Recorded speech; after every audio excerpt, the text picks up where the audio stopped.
Action. Action. Action. What was that? Yes. What is the motivating factor?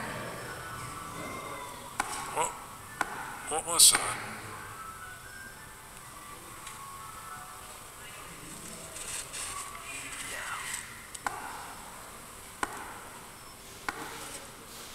That's better. That's better. I can see exactly how it works. The beauty works. I've got the blood. Perimeter. Perimeter. Perimeter. Perimeter.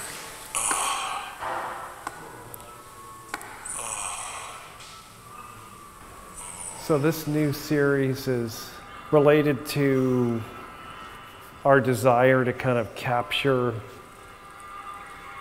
the world inside a ball, you know. So this has been done throughout the years, whether it's with clocks or kind of miniature tableaus describing the universe, things like that. There's something about working on that small scale that gives us a very intimate approach and also breaks the boundaries of scale. And it's been made possible by the technological advance or of these miniature projectors, which kind of function on that level. I was waiting for them to come around for many years. I have 4 or 5 duds sitting around the studio, and then when this one came along, it could do what I wanted it to do. So this gives you an idea of, you know, I'll show you how many different little elements come together inside here, and it projects out of this little device through the lens and on different fields. So each one of these works here has a sort of character of its own, a life of its own, and my desire was to load them up in such a way that they would unfold for people over time, and almost that they had the illusion of just having a life of their own, you know, a microcosm of causality and effect that would reveal itself in different ways over time. I can't remember a thing. I can't remember a thing. Can't remember a thing. I can't remember a thing. Can't remember a thing. Do you have the communicable thought?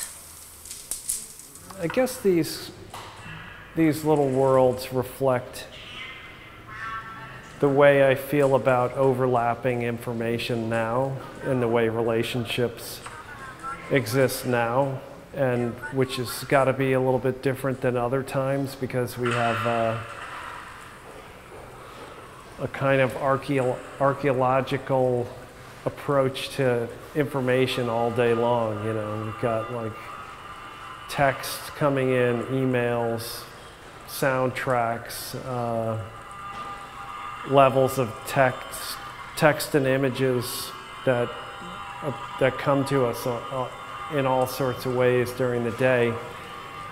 And then we're adept at reaching for what we want and making the connections, you know. And I wanted to sort of put that into these pieces. So I hope that they reflect now in the sense that now also reflects an aggregation of art history as well. I wanted to work with the idea of a mine, you know. I really like the notion of digging into a mine, you know, kind of extruding of the good stuff, separating it out in some kind of, you know, mixture between alchemy and high technology. And So that was the kind of basis of this, and you have this metal world, you know, reflective, sort of melting and permeated with various dry holes or successful holes or whatever, and moving on from there. So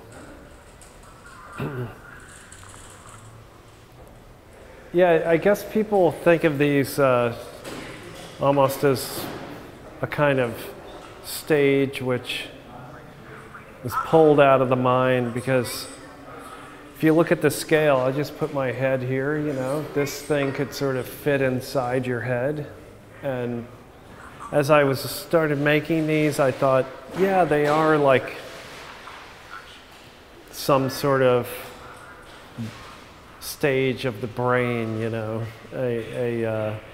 the brain you turned inside out and stuck in some kind of thought pattern and working on resolving that in some way. So one of the beauties of working on this scale was I was able to work with a kind of editing collage technique that allowed me to weave these elements together in a non-linear way that is open enough for different readings. Nullification. Cognitive defect. Is it day or night? I cry, you cry, we all cry. This particular series is not so much related to super pop issues like that. It's much more personal, it's less ambitious in that sense, but more interpersonally ambitious, you know.